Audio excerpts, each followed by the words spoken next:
शिवरायांच्या इतिहासात वाघ्या कुत्र्याचा कुठेही उल्लेख नाही असा ठाम दावा स्वराज्य पक्षाचे अध्यक्ष संभाजीराजे छत्रपती यांनी केलाय। राजसन्यास नाटकातून वाघ्या कुत्र्याची दंतकथा निर्माण केली गेली असंही त्यांनी सांगितलं।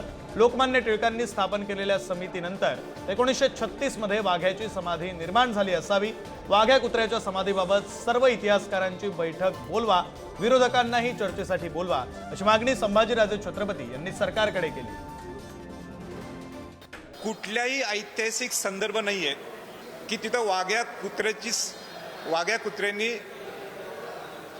शिवाजी महाराजांना जे अग्नी दिली त्यांनी उडी मारली। 1925च्या अगोदर जीर्णोद्धार व्हायच्या अगोदर हे समाधीचं चित्र आहे, हे त्याचं दुसरं चित्र आहे।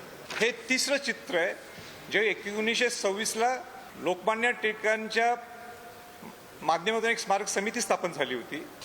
आता 1936ला हे कसं पूर्ण झालं? का वाघ्या कुत्र्याचं हे स्मारक उभं राहिलं? 31 मे तारीख देण्याचं कारण काय आहे असा प्रश्न माझ्यासारख्या अन्य हजारो लाखो अहिल्या भक्तांना पडलेला आहे। यामध्ये एखादी समिती गठीत करा, हे वाघ्या कुत्र्याच्या इतिहासाच्या बाबतीमध्ये संशोधन करा। कोणीतरी ब्रिगेडे म्हणतात आणि त्यांना पाहिजे तसा इतिहास तोडमोड करून निर्माण करण्याच्या दृष्टिकोनातून दबाव आणण्याचा प्रयत्न करतायत, तर ते अजिबात खपून घेतलं जाणार नाही। अनेक वर्षांपासून ते शिल्प रायगडावर आहे का? तर हो आहे। त्यावर वादविवाद झाले का? तर ते झाले।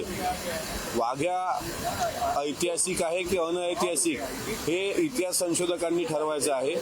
त्यामुळं दोन समाजामध्ये कुठेही वितुष्ट निर्माण होणार नाही आणि प्रत्येकाच्या भावनेचा आदर करून सरकार म्हणून सरकारने आपली भूमिका वाघ्या कुत्र्या संदर्भात नक्कीच सरकार मांडेल।